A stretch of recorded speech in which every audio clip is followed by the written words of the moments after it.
चलिए स्टार्ट करते हैं हम लोग ऑर्गेनिक केमिस्ट्री। ऑर्गेनिक केमिस्ट्री पढ़ने के लिए आपको 3-4 चीज़ आना ही चाहिए। जैसे क्या सर, क्या क्या हमको आना चाहिए? तो आपको एटॉमिक स्ट्रक्चर का बेसिक नॉलेज होना चाहिए। दूसरा, पीरियोडिक टेबल का basic knowledge, atomic number, valency elements याद होने चाहिए आपको। तीसरा सर, बॉन्डिंग, केमिकल बॉन्डिंग का भी जो इनऑर्गेनिक में पढ़ाया जाएगा आपको, इसका भी थोड़ा सा बेसिक नॉलेज होना चाहिए। और सर, एसिड एंड बेस का, अगर इतना आपको आता है, बेसिक भी आता है, तो आप ऑर्गेनिक केमिस्ट्री सीख पाएंगे, अच्छे से समझ में आपको आएगा, कोई दिक्कत नहीं होना चाहिए। और ऐसे नहीं भी पढ़े हैं तो कोई बात नहीं है। चलिए स्टार्ट करते हैं ऑर्गेनिक केमिस्ट्री। क्या क्या पढ़ेंगे सर इसमें हम लोग पूरा ऑर्गेनिक केमिस्ट्री में? तो सबसे पहले इसमें हम लोग पढ़ेंगे नोमेनक्लेचर, नाम लिखना किसी भी ऑर्गेनिक कंपाउंड का। अगर आप नीट भी देते हैं, बिहार बोर्ड देते हैं, या कोई भी एग्ज़ाम देते हैं, तो इसमें नोमेनक्लेचर का 1 से 2 क्वेश्चन रहता ही है, मान के चलिए।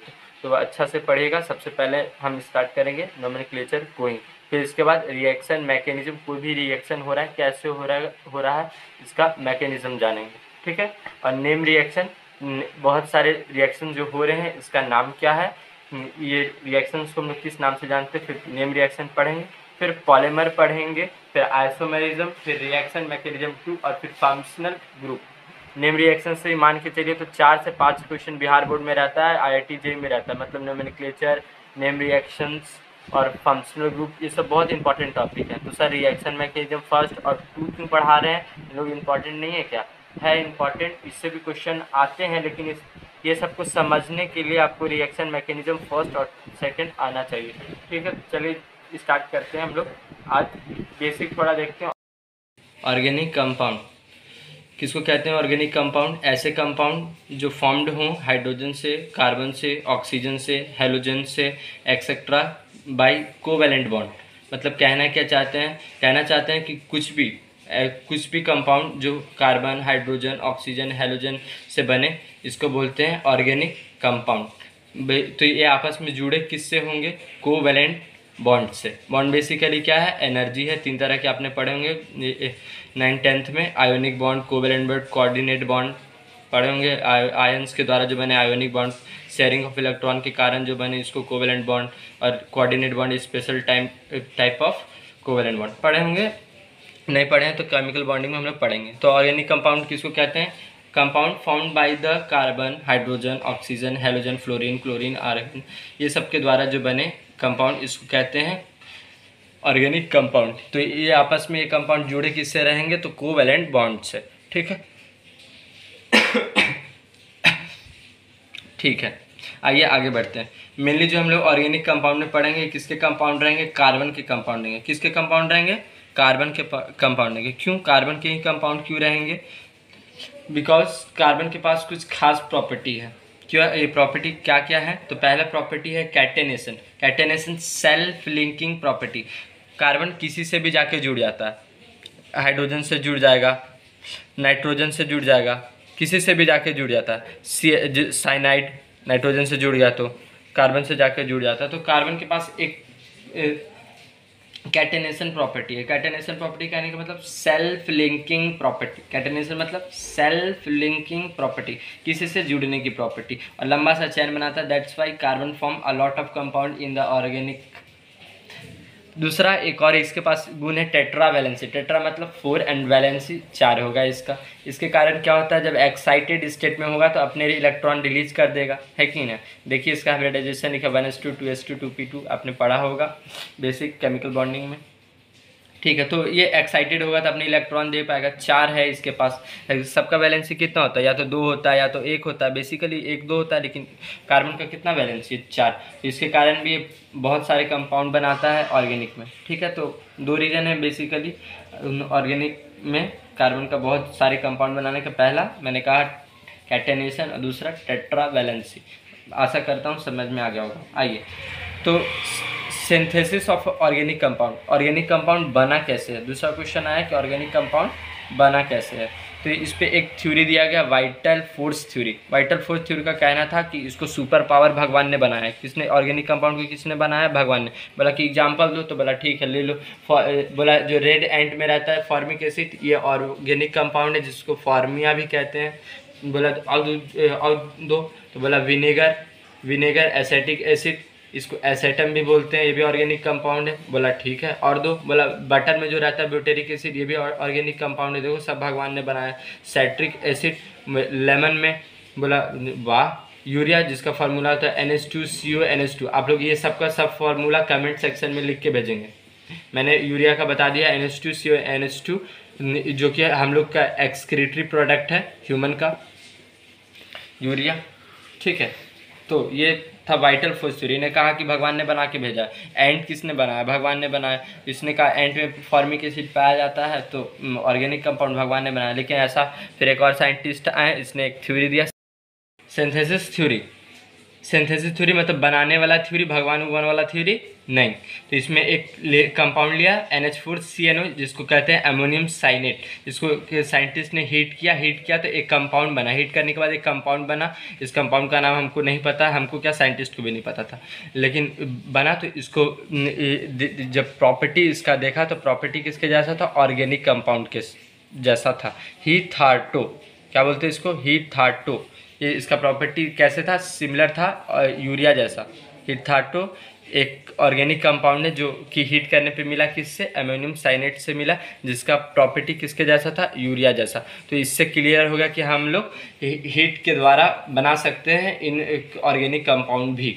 ठीक है, तो ऑर्गेनिक कंपाउंड बना भी सकते हैं हम लोग, सिंथेसिस भी कर सकते हैं by the process of heat. और अनदर प्रोसेस भी हुए जिसके द्वारा बनाया गया ऑर्गेनिक कंपाउंड। ठीक है, आइए स्टार्ट करते हैं हम लोग नोमेनक्लेचर। पहला हम लोग का यहाँ टॉपिक था नोमेनक्लेचर, बेसिक है, ये सब याद है रखना है तो रखिए, नहीं रखते तो भी इससे कोई दिक्कत नहीं है। स्टार्ट करते हैं नोमेनक्लेचर, नाम करना। नोमेनक्लेचर क्या है? ऑर्गेनिक का ब्रांच है जिसमें हम लोग सीखेंगे, ऑर्गेनिक नोमेनक्लेचर ऑर्गेनिक का ब्रांच है जिसमें हम लोग सीखेंगे नाम लिखना। किसका नाम लिखना? ऑर्गेनिक कंपाउंड का नाम लिखना सीखेंगे। ठीक है, तो आपने 10th में पढ़ा भी होगा ट्राइबल सिस्टम। ट्राइबल सिस्टम एक ऐसा सिस्टम, बेसिकली ट्राइबल सिस्टम से कॉमन नेम दिए जाते हैं। कॉमन नेम ये हम लोग को पढ़ना नहीं है। Tribal system common name basically पढ़ना नहीं है।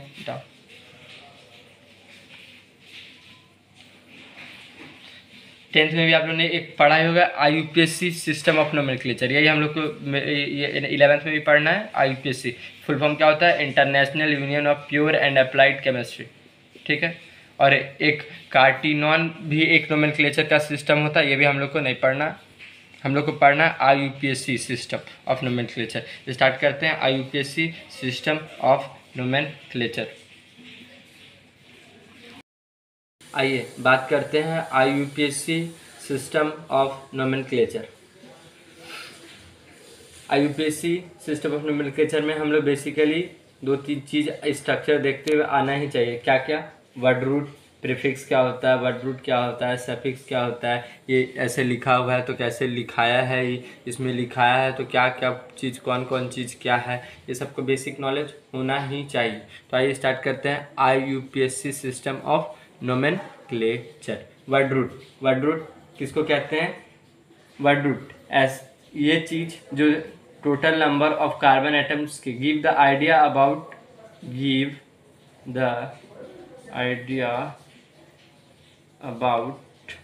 Total number of carbon atom, इसको क्या बोलते हैं? Word root. वर्ड रूट क्या है? जो हम लोग को बताए total number of carbon atoms के बारे में बताए, उसी को बोलते हैं क्या? Word root. जैसे मिथ हम लोग को बताता है कितने carbon atom? 1 carbon atom. Eth हम लोग को कितने कार्बन एटम बताता है? 2 कार्बन एटम। प्रॉप कितने कार्बन? 3 कार्बन। बुट कितने कार्बन का आइडिया देता है? 4 कार्बन। पेंट कितने कार्बन का? 5 कार्बन का आइडिया देता है। Meth, eth, prop, but, pent, hex, hept, non, dec, ये सब क्या दे रहे हैं? कार्बन के नंबर का आइडिया दे रहे हैं।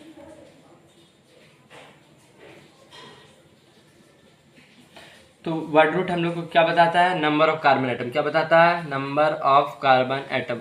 याद रहना चाहिए, वर्ड रूट क्या बताता है? Number of carbon atom. किसी भी कंपाउंड में कितने number of carbon atom present है? 10 है, 20 है, 30 है, 4 है, 5 है, ये कौन बताता है? Word root. ठीक है, मिथ, ईथ, प्रोप, ये सब क्या है? वर्ड रूट हैं। इतना क्लियर होगा? फिर से मैं बोल देता हूँ, word root total number of carbon atoms को क्या बोलते हैं, वर्ड रूट।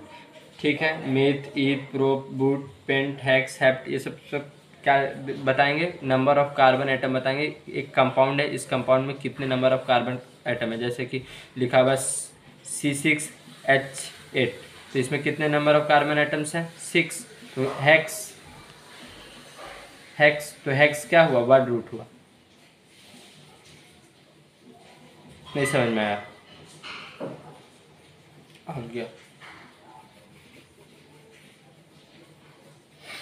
तो प्रीफिक्स, आइए 2-3 और टर्म समझते हैं। प्रीफिक्स क्यों कहते हैं, प्रीफिक्स जो पहले लगे, पी से प्रीफिक्स, पी से पहले, जो पहले लगे इसको प्रीफिक्स बोलते हैं, जो बाद में लगे इसको सफिक्स बोलते हैं। किसके आगे पीछे लोग लगेगा, वर्ड रूट के लगेगा। वर्ड रूट मतलब मीथ, ईथ, प्रोप, मतलब number of carbon atoms.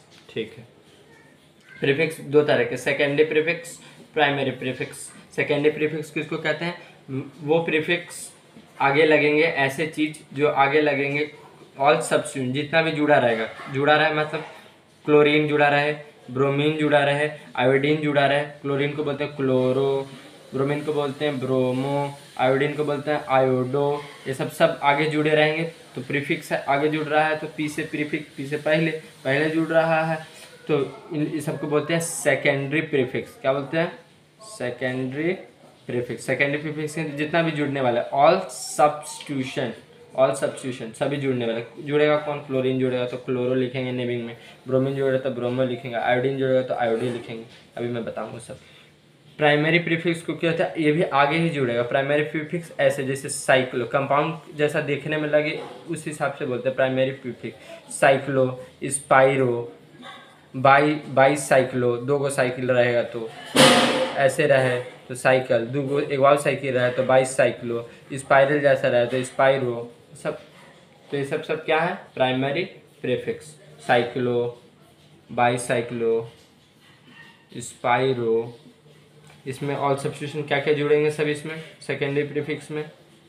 Chlorine, bromine, iodine, chlorine जुड़ेगा तो chloro, bromine bromo, iodine iodo. Suffix word root के बाद में जुड़ेगा, सफिक्स। सफिक्स भी 2 तरह के, प्राइमरी सफिक्स और सेकेंडरी सफिक्स। प्रीफिक्स और सफिक्स में कंफ्यूज नहीं होगा। प्रीफिक्स जो पहले जुड़े इसको प्रीफिक्स, सफिक्स प्राइमरी सफिक्स और सेकेंडरी सफिक्स। आइए प्राइमरी सफिक्स किसको कहते हैं, एन, इन, आइन, ये सब क्या है, प्राइमरी सफिक्स है। ऑल, अल, ऑल किसके लिए, एल्कोहल के लिए, अल किसके लिए, एल्डिहाइड के लिए, ओइक एसिड किसके लिए, कार्बोजेलिक एसिड के लिए। ये सब क्या है, सेकेंडरी सफिक्स है। अब मन में सवाल आता है कि नाम लिखते कैसे, कौन कौन कब कैसे कैसे सजेगा, सेकेंडरी प्रीफिक्स कब आएगा, प्राइमरी प्रीफिक्स कब आएगा, प्राइमरी सफिक्स कब आएगा, सेकेंडरी सफिक्स कब आएगा, ये सब कैसे सब आएगा। तो आइए पहले हम लोग साफ कर लेते हैं फिर बात करते हैं। कौन सेकेंडरी पहले आएगा कि प्राइमरी आएगा कि, तो कौन कौन सबसे पहले आएगा इस हिसाब से बात करते हैं। नेम कैसे लिखाएगा सब, आइए। तो पहला प्रीफिक्स के लिए रूल देखिए, पहले वर्ड रूट आता है, वर्ड रूट मिड में रहेगा, बीच में रहेगा वर्ड रूट, फिर आता है प्राइमरी सफिक्स, फिर आता है प्राइमरी सफिक्स। सफिक्स में जैसे वर्ड रूट क्या है, नंबर ऑफ वर्ड रूट क्या बताता है, नंबर ऑफ कार्बन एटम। तो नंबर ऑफ कार्बन एटम एक है तो मिथ, और एन क्या है, प्राइमरी सफिक्स। तो वर्ड रूट और प्राइमरी सफिक्स मीथेन, मीथेन में मिथ क्या है, वर्ड रूट, एन क्या है, प्राइमरी सफिक्स। ठीक है, फिर से देखिए नहीं समझ में आया तो आइए फिर से देखिए, नहीं समझ में आया तो मीथेन, मीथेन में मिथ क्या है, वर्ड रूट मतलब नंबर ऑफ कार्बन एटम्स को बता रहा। एन क्या है, एन है प्राइमरी सफिक्स, क्या है, प्राइमरी सफिक्स। प्राइमरी सफिक्स क्यों बोल रहे हैं, क्योंकि इसके बाद में लग रहा है, पहले लगता तो प्रीफिक्स बोलते हैं। तो प्राइमरी सफिक्स मैंने बताया था कौन कौन है, एन, इन, आइन, ये सब बताया था ना। हाँ, तो एन क्या है, प्राइमरी सफिक्स, सॉरी। तो ये हो गया पहले, ऐसे नाम लिखाएगा, पहला वर्ड रूट आएगा और फिर क्या आएगा, प्राइमरी सफिक्स। दूसरा फिर प्राइमरी सफिक्स के बाद फिर आ जाएगा सेकेंडरी सफिक्स। वर्ड रूट में मैं जैसे कि क्या, जैसे इथेनॉल लिख देता हूँ, इथेनॉल, तो इथेनॉल में इथ क्या है, वर्ड रूट है। वर्ड रूट मतलब नंबर ऑफ कार्बन एटम बता रहा है। ANE, ई और ओ वॉबल के कारण कट गया, ठीक। तो ANEOL होता, लेकिन यहाँ पे कट गया। ये सब मैं आगे बताऊंगा जब नोमेनक्लेचर अच्छे से, अभी तो हम लोग बस तरीका देख रहे हैं कि वर्ड रूट प्राइमरी सफिक्स और सेकेंडरी सफिक्स कैसे लिखेंगे, ठीक है। तो ये एन क्या हो गया, ये हो गया हम लोग का प्राइमरी सफिक्स, और ऑल क्या होगा, सेकेंडरी सफिक्स। सफिक्स क्यों बोल रहे हैं, क्योंकि बाद में लग रहा, तो मैंने क्या बोला था, सेकेंडरी सफिक्स में क्या आ जाएगा, ऑल आ जाएगा, ओइक आ जाएगा, अल आ जाएगा एल्डिहाइड के लिए, ये सब, ठीक है। तो ये तो दूसरा तरीका हो गया। ऐसे नहीं लिख सकते हैं वर्ड रूट और सेकेंडरी सफिक्स, वर्ड रूट के बाद सेकेंडरी सफिक्स आ जाए, कभी नहीं, ऐसा कभी नहीं लिखाएगा। लिख के देखिए गलती लिखाएगा, अजीब दो, ऐसा नोमेनक्लेचर में रूल दिया ही नहीं। वर्ड रूट सेकेंडरी सफिक्स नहीं लिखाएगा, वर्ड रूट सेकेंडरी सफिक्स ला दें और फिर बाद में प्राइमरी सफिक्स लाएं, पहले ऑल ला देते हैं और फिर ENE लिख देते हैं, नहीं लिखाएगा, गलती है। तो ये सब नहीं पॉसिबल, दो ही कंडीशन है, वर्ड रूट के बाद प्राइमरी सफिक्स फिर इसके बाद सेकेंडरी सफिक्स। तो नाम लिखने का तरीका, पहले वर्ड रूट, फिर प्राइमरी सफिक्स, फिर सेकेंडरी सफिक्स। सर प्रीफिक्स का बात नहीं कर रहे हैं, आइए प्रीफिक्स का ही बात करते हैं।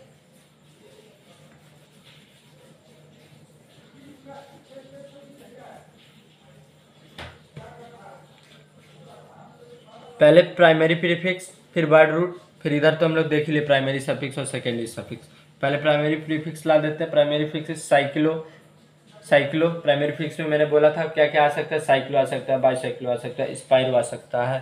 तो साइक्लो मिथ क्या है, वर्ड रूट है, एन क्या है, प्राइमरी सफिक्स है, टू पोजीशन बताता है, टू ये पोजीशन है, अल क्या है, सेकेंडरी सफिक्स है। ये सब तो मैंने चर्चा हो ही चुकी है इस सब पे। तो प्राइमरी प्रीफिक्स आएगा, फिर वर्ड रूट, फिर प्राइमरी सफिक्स, फिर सेकेंडरी सफिक्स, फिर इसमें सेकेंडरी प्रीफिक्स, फिर वर्ड रूट, फिर प्राइमरी सफिक्स, फिर सेकेंडरी सफिक्स। इसमें पहले सेकेंडरी प्रीफिक्स आता है, फिर प्राइमरी प्रीफिक्स आता है। मतलब पहले पोजीशन वाला आएगा, जो सब्स्टिट्यूशन वाला जो था, जो जुड़ने वाला था, सब्स्टिट्यूशन जैसे क्लोरो, ब्रोमो, आयोडो, तो पहले सेकेंडरी प्रीफिक्स आता है, फिर प्राइमरी प्रीफिक्स आता, फिर वर्ड रूट, फिर प्राइमरी। ये दो तरीके हैं, इसको याद रखिएगा, इसी तरीके से लिखाता, ठीक। या तो पहले प्राइमरी आ जाए, वर्ड रूट प्राइमरी ये आए, प्राइमरी नहीं आए, बस सेकेंडरी प्रीफिक्स वर्ड रूट ये आए, और दोनों आएगा तो पहले सेकेंडरी प्रीफिक्स आएगा, ब्रोमो, क्लोरो, आयोडो वाला, फिर साइक्लो वाला, फिर जैसा हम लोग इसमें पढ़े word root, primary prefix, secondary prefix, ऐसे लिखा है। ये मैंने बस बेसिक बताया है, मैंने नाम लिखना आपको अभी नहीं सिखाया, ठीक है। ये तरीका बताया कि जो नाम रहेगा वो इसी ऑर्डर में चलेगा। अभी मैंने नहीं, अभी मैंने 25 फंक्शनल ग्रुप पढ़ाऊँगा, सबका फार्मूला पढ़ाऊँगा, तब अभी मैंने नाम लिखना आपको नहीं सिखाया है। एक पैटर्न बताया है, जो नाम ऐसे लिखा रहता है, उसमें ये क्या क्या रहते हैं, ये क्या रहता है, तो ये हो सकता है या तो प्राइमरी प्रीफिक्स होता है, या तो सेकेंडरी प्रीफिक्स होता है, या तो सेकेंडरी प्रीफिक्स हो सकता है, या तो प्राइमरी प्रीफिक्स हो सकता है। ये तो वर्ड रूट ही होगा, मिड में तो फिक्स है, यहाँ पे ये भी फिक्स है। यहाँ पे क्या हो सकता है, प्राइमरी सफिक्स, यहाँ पे क्या हो सकता है, सेकेंडरी सफिक्स। ये इसी ऑर्डर में, इसका ऑर्डर या तो ये हो, या तो ये हो, या तो इस ऑर्डर में हो। मतलब ये नाम मैंने बस लिखा रहेगा, तो देखना बताया कि कौन कौन क्या है, ठीक। Thank you.